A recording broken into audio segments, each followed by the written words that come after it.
Mbote lisusu bandeko nanga bino bandeko oyangai masolo na député to komi mardi 27 octobre 2020 to lingi to bete la bino masolo to solo la kabandeko nangai musala ezao wana ya kopesa bino ba précision ko fixer bino na makambo ekolobama na oyo salemi kopesa bino Evariste Bochab abetami na kingakati ekolobama na réseaux sociaux bokozwa réponse vraie na kati ya émission oyo Pius Mwabilu azali ko tweeter pona ko répondre bato ya FCC ya solo to ya lokuta na kati ya masolo na député ya lilo consultation banani baza pour banani baza contre masolo to kobeta bandeko nanga na bino bandeko oyangai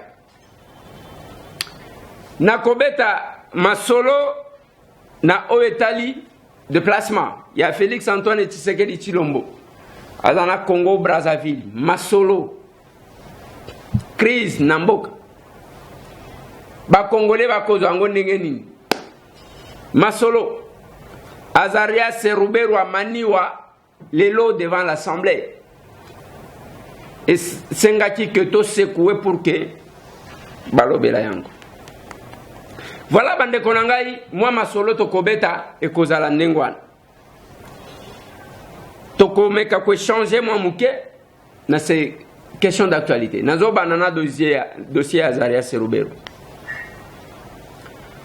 et sengaki to secoué et sengaki to belela pour que biro na biso endima que Azaria saya ko répondre akoya ko répondre lelo pona ngonga oyo na ko sala émission oyo na to bandi plénière té mais to côté la bino quand même moi extrait ya oyo kozala en attendant que l'obito développé sur les passages d'Azaria Seruberu à Maniwa na Assemblée nationale. Mais na ligne natali sabino une chose. Déjà avant que Toko Mawan, vous verrez la position. Azaria Sebako Simbaete. Azaria Sebako Tikaye. Même ceux qui collèguent Nabiso Moyindo Zangi. Alors que je vais transformer ma question orale avec débat et comme en interpellation et comme en motion plutôt. Et là, comment vous avez taka moi chance wana ba pesie ndebo ibasalaka. Et la démarche et koti ko aboutir na attente ya population te. Yango na koloba na batu. Na lobby, il faut tomitalaka en face. Quand nous voulons prendre des positions politiques, parce que la politique est à l'occupation, est à l'agitation en oko salate. Politique est à théâtre té au bateau bako sala. Parce que na comment na bateau belé bako sala théâtre. Les lots ozana deux blocs. Bloc oyo lingi ke Kabila continuer na bateau na ye. Ndeba oyo omoni tongo midi pourquoi bako attaquer bako ko sawana te continuité ya Kabila lokuta to ebi ba négociation c'est parce que seulement tous avons détenteur ya grand secret mais tobo ya kande ko verser na makambo mokobo na komeka ko faire parler encore la population sur les consultations oyo chef de l'État souhaitait que Salim, Didier Kikou, a déjà na terrain, a consulté les populations. D'un côté, Félix Antoine Tshisekedi Tshilombo a consulté, Bisopé na masolona député, consultation na population. Didier Kikou osa place nini. Masolona député de Zabon Awa na Kipwanza, Mikroleki, Rompe Ouleri. Donc là la commune alimentaire consolola toujours pour le discours ya Mokonzamboka Awa toye Awa. Mokonzamboka a lancé consultation dans les politiciens, dans les sociétés civiles.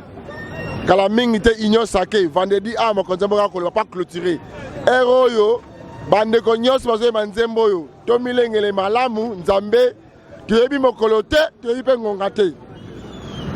Ministre ni na kotika la fonction. Est-ce que premier ministre a kotika là? Tuyebi te.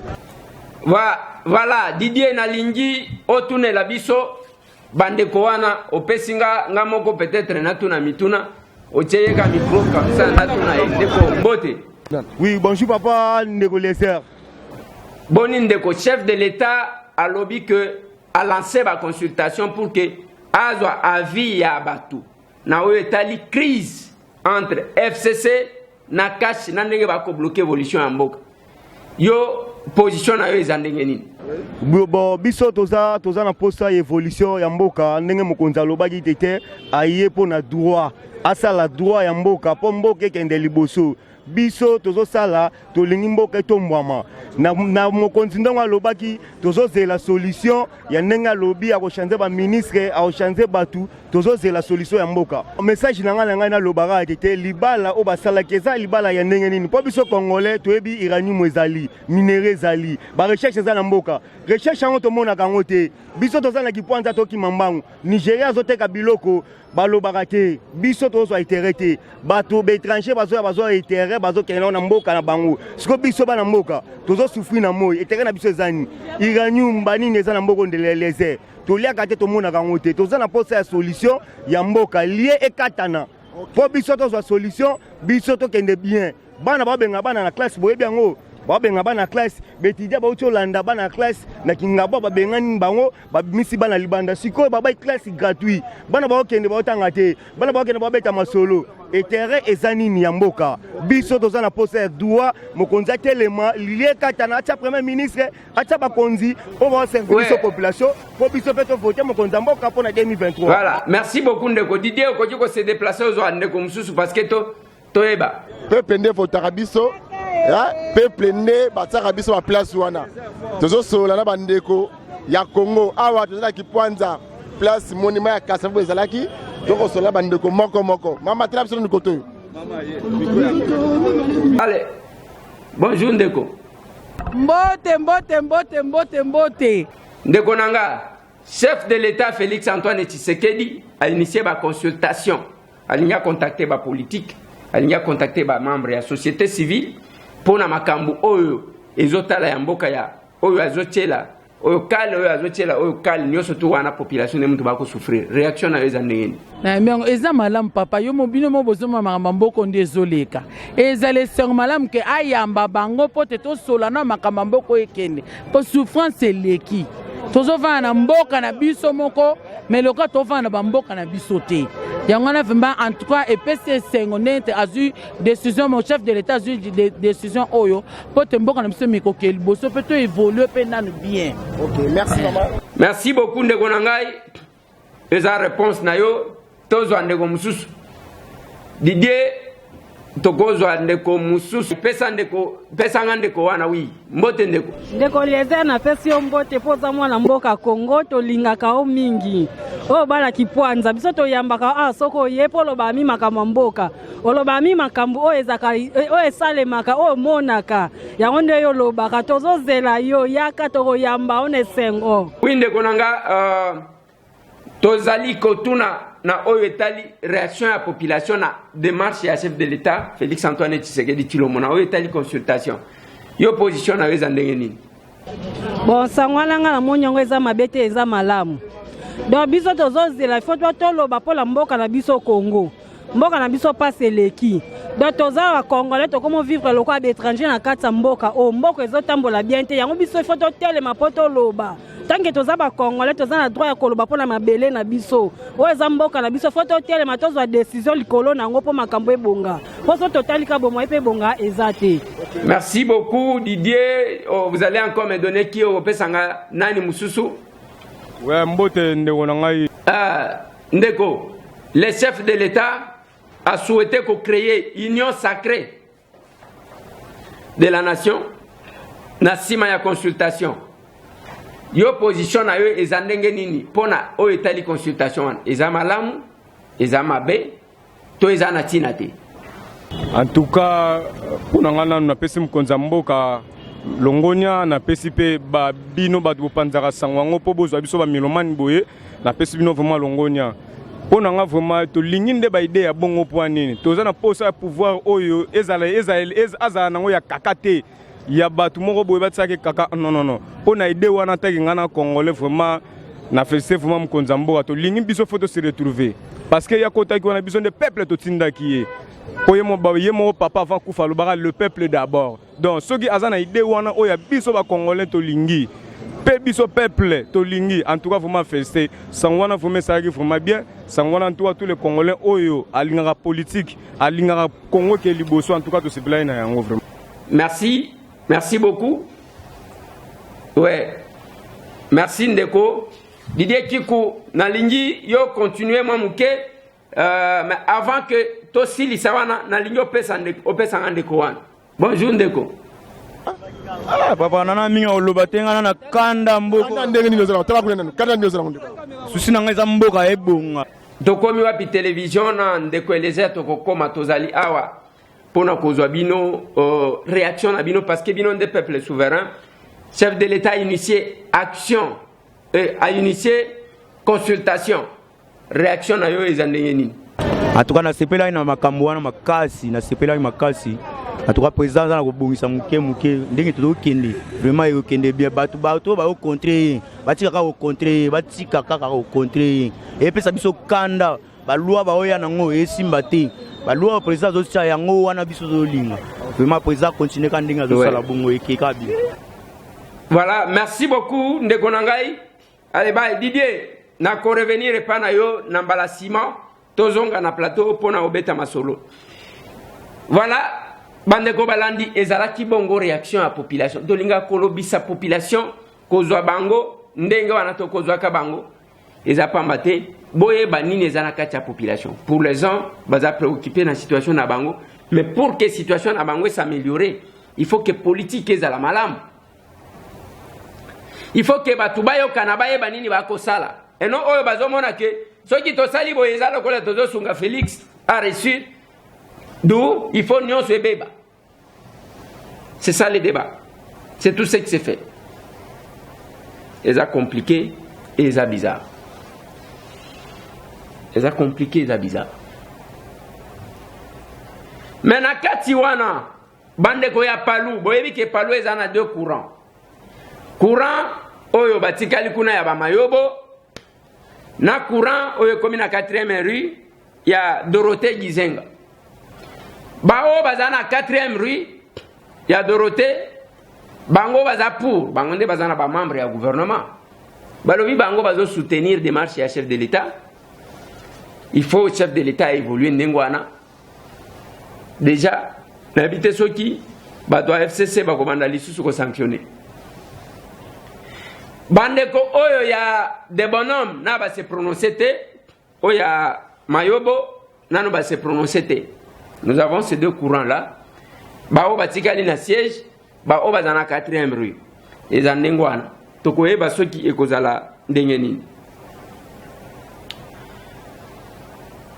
Na kati kaka ya registre wana bandeko ya AR ya Moïse Katumbi Chapwe o ba Jean-Claude Muyambo, ba Jean-Bertrand Ewanga, balobi nous soutenons la démarche du chef de l'État. Makambo, il faut échanger. Il faut tokende liboso.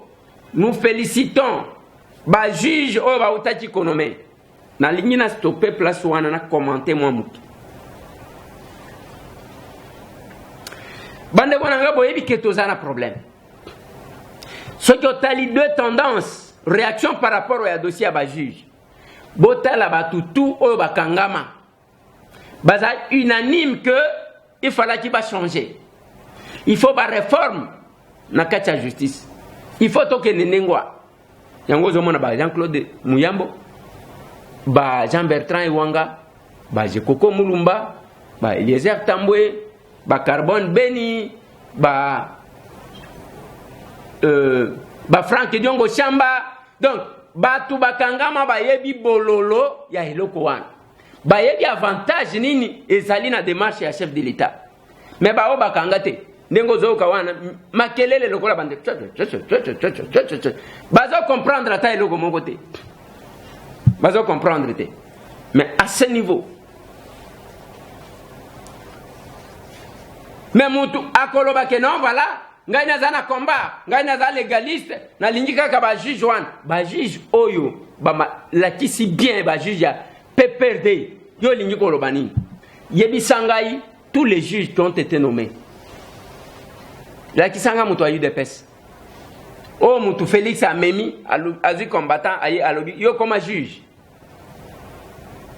ba puiser na kati ya magistrature ba puiser les valeurs balobi ba oyo pendant cette période parce que les paniers sur qui pendant cette période bangonde et ceux qui boza ba légaliste place ngana zo mona kindoki c'est quand les gens prétendent défendre la constitution mais d'un côté de l'autre côté bazo senga Kabila zonga est-ce que boza normal bande konanga est-ce que on est sérieux là tangu mutu azo prétendre ko défendre constitution mazolo ba ke Kabila zonga mutu wana mutu na yeza normal c'est compliqué c'est bizarre c'est ridicule oh la constitution biso constitution mais mikolonio so ba ko tiaka bino na matoi na bino ke Kabila akozonga par quel mécanisme bino boko ko presser ba tout respect à la constitution Sony. Et ce qui me fait mal, je l'ai dit, c'est quand je vois quelques-uns d'entre nous, tomber na piège. Je sais que il y a qu'à soutenir FCC prétendant combattre Félix. Et ça, le kuta, position, nous n'avons que deux positions. Ceux qui veulent le retour de Kabila et qui détestent Félix, et ceux qui veulent que les choses changent. Nalobaki na bino, pena lobaka na bino. Félix Azamutu yako s'accrocher na pouvoir te. Alobi na bino que mutu normal a kosa la plus de deux mandats na mboka wana. C'est un message qu'il a fait passer. Beaucoup comme appelé 2023, Félix Abouaki Siango. Mais c'est la République nini to collègue na bana na biso. Il l'a dit dans son discours. Félix l'a dit. Et les lois prétendent, tolingi to sala, ba raison nyonso batu ba ko pesa. Toyebi comment les émissaires, toyebi makambo ya ba tibanda. Toyebi nyonso comment ba tractation bandaki avec quelques membres ya opposition. Toyebi. Et toutes les déclarations que vous entendez, ezakaka une concrétisation ya oyo basi ba yokanaki. C'est une folie. Eza n'a évité ce qu'il faut qu'au Kanga Moutupona haute trahison. C'est quand quelqu'un déstabilise Félix au profit de Tambwe Mwamba. Jamais. Ça, ataba koko na biso, bako pardonnaka binote. Déstabiliser Félix au profit de Tambwe Mwamba. Mozo prétendre wana ke uzo bundela yonde oyebi lokuta na bino boko saba obo mesana kokosa. Nous avons deux tendances, messieurs. Yamisa tuezate. Yamisa tuezate. Lokuta. Nous avons deux courants. Ceux qui veulent que Bato Kabila bakende libela. Na ba obazo mona te bakoza na bangona parce que bino bo vivaka à travers. Là nous avons un problème. Pius Mwabilo Akekaka en tant que ministre, il a reçu l'invitation. Il y a chef de l'État. Il y a une cérémonie, il y a prestation de serment. Entre autorité morale, na chef de l'État, il y a aponanani. Alors jamais n'a pas créé bras de fer. Na institution président de la République. À quelle invitation n'a eu quoi assister? Tala commence à tirer dans tous les sens. Bah vous encourager Bangoa. Et vous trouvez ça me fait mal tant même nous avons quelqu'un qui prétend être ce qui a la Mouka. Bien que Moutouako le Kate a engagé la Mouka, Katumbi a pris une position. La Mouka est à Gabor, il y a 4 messieurs. Nengetikala, Mouzito, Fayoulou, Bemba, Katumbi. Une autre personne qui parle, alors bana kombo na ye, pas que bana kombo yake, nanenga la Mouka au wapi. La Mouka au wapi. Bemba tindi batuna yebo kende na prestation de serment. Katumbi tindi batuna yebo kende na prestation de serment. Ba force to zaga nango ya opposition yango wana. Et maintenant vous parlez de quel Lamouka? Vous évitez kate. Est-ce que tout le monde biloko wana ba $100, ba $50? Ils a yangote. Hein? Compliqué. Lelo Pius Mwabilu bako tweeter na kombo na ye mikolo nyonso. Bazwi atenini ya parti. Ataka lisusu te. Azwi Charles Paté, Lokuta, ils ont tweet na yete. Et ce sont les gens du FCC qui fabriquent pour les noyer davantage. Qui viennent noyer son chien à la queue de rage. Mais Nathalie ça qui vient dans le lobby, puis ça a la perdre. Elle manque na conditioning. A sali parti na yewan. Combien de fois il a été victime? Il y a bizaleli na bino ya mabe. Alors, abo ya kokende ko répondre à l'invitation à chef de l'État parce que bino ozakun. Il y a eu deux courants. Ba député mususu ba lobby biso na Pius. Ba mususu ba lobby te tokocha soki ba che muto ya manyema wana. Comment on a nous ozalaka Baché Moutoua. Oye a remplacé avec quel poids? Je me rappelle toujours, Enoko Balobananga. Balobananga que pour détruire une communauté, Balukaka adversaire libandate. On arme les médiocres d'entre eux. Mais ce qui me fait mal, c'est un rôle. C'est pas possible. Na moi si na ban. Donc ba kake yonde basala ka soki balingi basala soki théâtre ba pesio yoko finga batu nyonso. Yoko finga batu nyonso, c'est pas normal. Et j'ai toujours détesté eloko wana. Ana kisasa tuzana bangwa. Ezana ba papa mi bimba donc alata cravate tambola balobi wana finga kama beya. Na kisasa. Et comment na baluka kaka ba problème pour que baba nako finga na ba en tout cas. Les gens, vous êtes braves hein vous. Masolo na député. Na lingina suki sana dossier ya Evariste Boshab Mabundi Mabilenge. Na réseaux sociaux batu ndenge balinga ko tambusa. Na loba na bino bozana posa formal. Kende na formal bien. Ozana posa théâtre. Kende ko seka malamu. Mais revenez plus nous dire que on de quoi les airs toyoka kayo lisusu te. Oloba na bisote. Je dis toujours oui na lobaka. Tangu na loba mukolo moko akolela batu bazaki koyeba te. Lelo tozawati. Tangu na loba mukolo moko akosilisa carrière. Lelo tozawati. Quand nous parlons, nos émissions ont une dimension prophétique. Parce que nous savons. Tomoni na ba réseaux sociaux. O Evariste Boshab, ba betie, ba lobi binonde ba traître, ainsi de suite. Bande konangai. Evariste Boshab akendaki kinga katite. Wana za précision ya liboso. Banani bakendaki kinga kati lobby, ba chef de parti. Na ba chef ya ba regroupement politique ya FCC ndebo ba o ba bengi saki na kingakati place ba chaka mulongo bagenda ko cha mulongo na bango tozana moma ya ba enjeu ya makasi.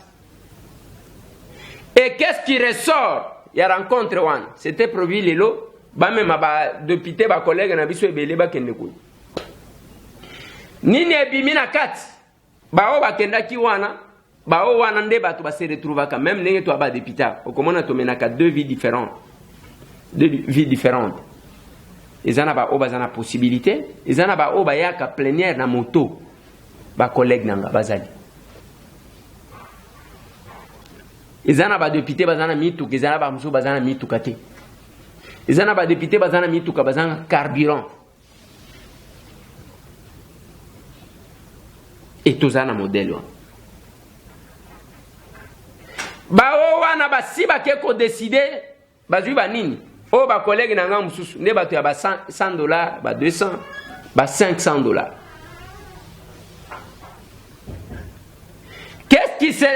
Qu'est-ce qui ressort là-bas? Makambo na koloba boyo kango bien muto akondima muto akoboya mais ça reste là. Nakata stratégie oyo basali ba décider que baluka ndenge nini ya ko renforcer barana bango lokola bayoki ke Katumbi na Bemba bazui position ya kokende dans le même sens avec Félix bango balobi nous devons récupérer l'aile Fayulu. C'est ce qui a été dit. Et nakati wana, voilà ce qu'ils ont fait. Balobi, on doit chercher armée à tout prix. Bao batikali côté à Fayulu pour que bango bazala offrant. On va beaucoup plus utiliser Batouana par rapport à Batou FCC qui du reste bazali sous une image à malamté dans l'opinion. Wana nazolo be la rencontre ya lobby na Kingakati. Ba stratégie bazwaki ezayake Bemba nous a échappé, Katumbi nous a échappé. Qu'est-ce qu'on fait? On doit profiter de la position radicale ya Fayulu. Pona kozwa bao bazana bango, pona babanda ko jouer rôle ya ko déstabiliser Félix. Et lelo ni tete la plénière. Ya oyo ya makambo ya Zaria Seruberwa. Mais bande konanga ba collègue nanga mususu balinga ba kekingakati. Je vais encore insister. La plupart de nos collègues là, baza leste, baza tranquillité. Il suffit seulement bazanga comme on est. Yo commis suspect. Yo commis suspect. Yo commis suspect. Il marche avec les intimidations, le mensonge. Ya koko sabango ke zela bokota la Kabila za soda, Kabila bozo sakana ye. Bokomona Félix azo sakana na moto. Félix représente quoi? Ainsi de suite.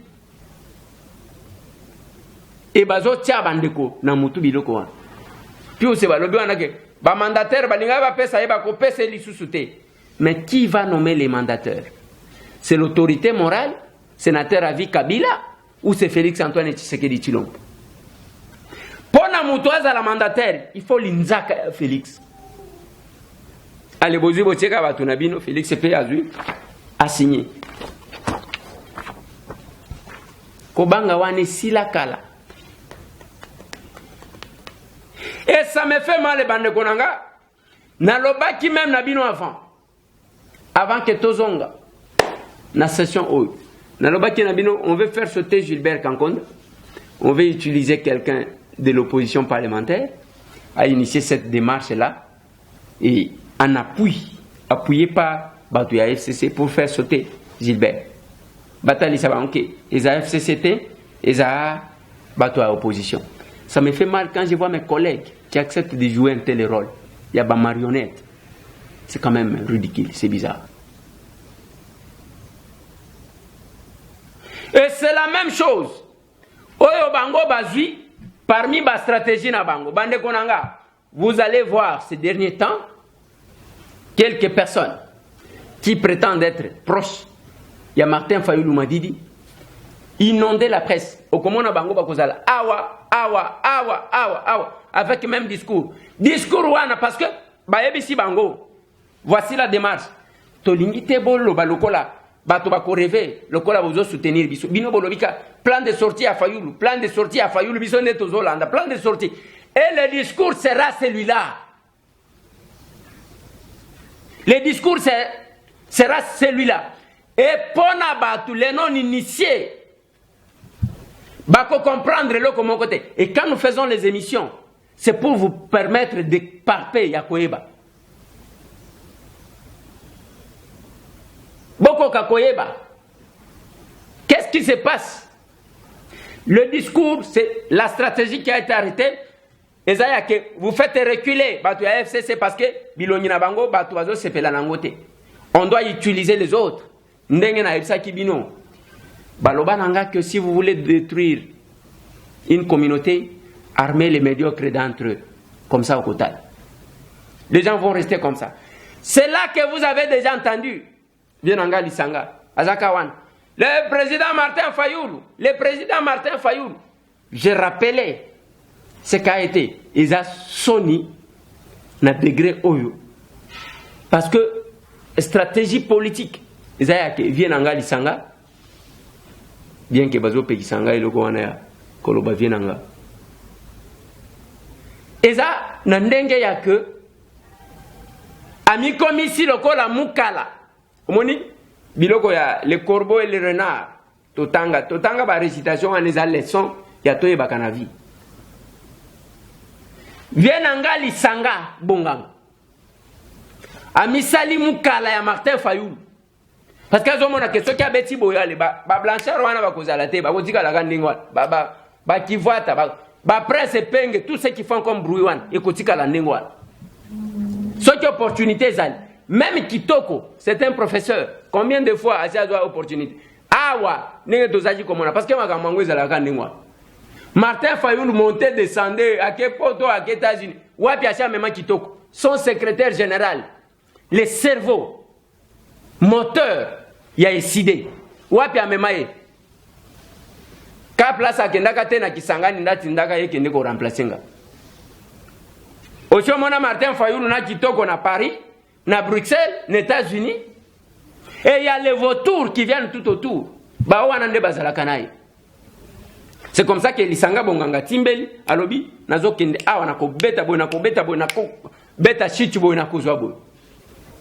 Tous ceux qui font de bruit ba kwarme bango ba ko utiliser bango pamba na FCC ndeti keli wana ke bino botinga makake plan de sortie Martin Fayulu alobaki biso tozana plan de sortie et c'est ça la stratégie qui a été arrêtée hier makambo na zolo bezaya lobby ezaya kalate Kinga Kati donne arrête ces stratégies. Objectif, utiliser les gens qui sont proches de Martin Fayulu Madidi pour profiter radicalisme nae basara nini ba pesa bango babeki. Ça c'est ce que j'ai dit, vous pouvez vérifier. Place Bazali Bahebi. Masolo na depité. Musala na biso yango wana oya koyoka te bien sûr botikala mutu na mutu azana liberté na ye. Na lingina suki sabande konanga na linga kina pesa bino précision wana yake Evariste Boshaba kenda Kinga Kati te eloko moko te eyelié azai pa na ye na ndaku aza ni chef ya parti te ni chef ya regroupement politique te Evariste akendaki Kinga Kati te mais lokola batu balinga kana ba réseaux sociaux koloba. Bon il a fallu que to pesa bino ba précision wana dossier à Azarias Rubero sauvé par l'FCC nandenge kaka yake soki ba perdre ye awa tangu bazola kisebiso manduki ke tokobeta bino masasi nani akosunga bango compliqué tozo suki sana likambu ya pesa moninga sourire. Je dois déjà dire merci na bandeko nyonso oyo ba yebaka kosunga bandeko na bango. Merci na Pasteur Simon. Pasteur Simon aza en Angleterre. Aza pasteur ya église BCSM eza koloba Bethlehem Church of Christ in Mission. Alors bandeko wana basungi po na tosunga ba orphelin église BCSM avec le pasteur Simon bazan en Angleterre. Je dois vous dire sincèrement merci pour na kokanisa bandeko parce que le vrai culte c'est celui-là. Tolia kanaban oyo tosunga ka handicapé oyo tosokipa kana ba personne vulnérable tosokipa kana ba veuve mutsoki mbongo bandeko na ngai eza serviteur soki ozana ngo sunga ndeko na yo bakundaka mutu na eloko te soki ozana ngo te nzamba azomona parce que ya mona quand même oyo ebombani na mutema pe na makanisa mutu okoko sana yo ke ozana mpiaka metango zokosa ke ozana mpiaka nzamba sunga ka bato okoyoka kake basali okuba yibi tango kobeta lisolo nde bato bakomi kotala nzoka ndaza kana la nzoka ndaza kina la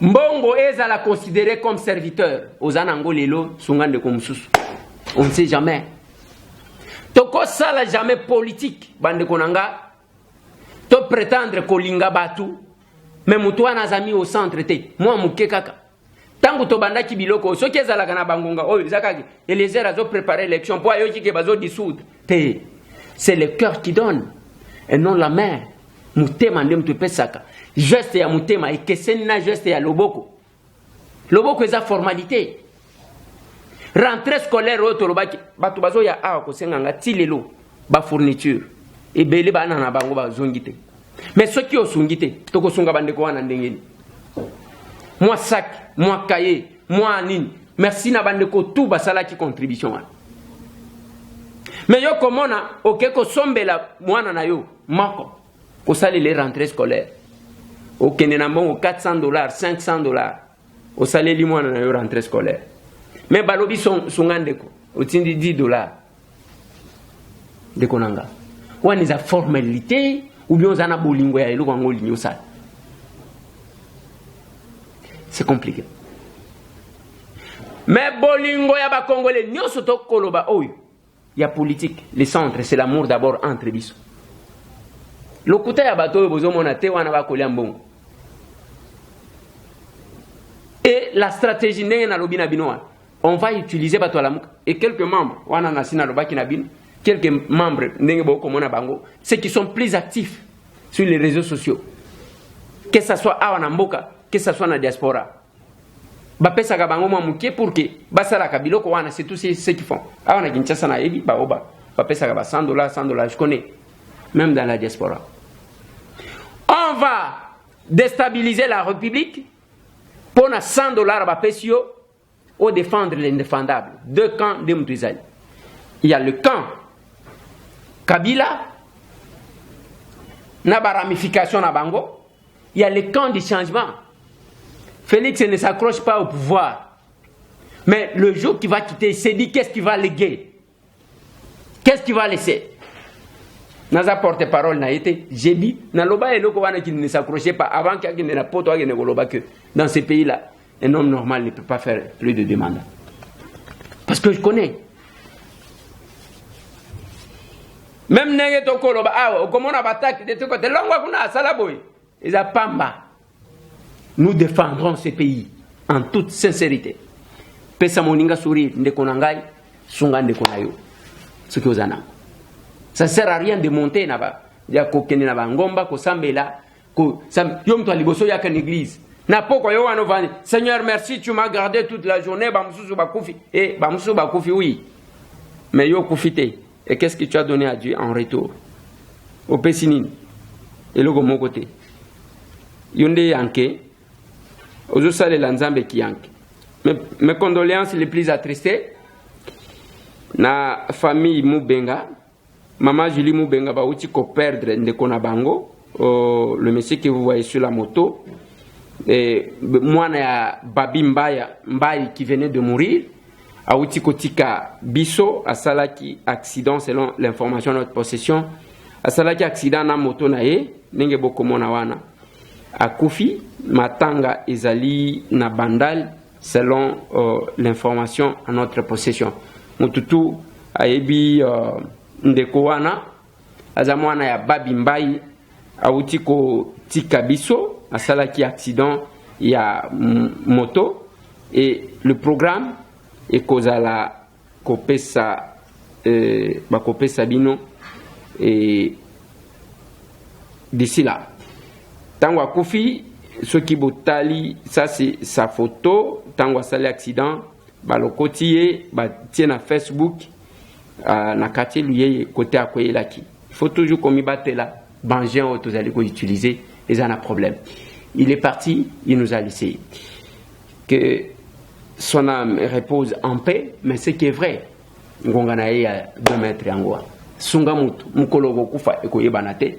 Bakokunda yona eloko côté ndenga kufi wana akokende na eloko mon côté il ira ndenga yaki tous allez encore présenter nos condoléances le plus attristées na honorable Toussaint Alonga notre avocat akufela ki papa na depuis avant-hier matanga izali na kuna na première rue d'Ilandos na Sokopao tokopesa bino ba précision ya programme ya matanga de Kizali ba client ya biak ndenge tokutanaka boyebake place Tokutana qu'il faut passer, il y a maître Toussaint Alonga, notre avocat perdu son père, Isa Ndengwana, et c'est aujourd'hui que le prophète Ntita a été enterré.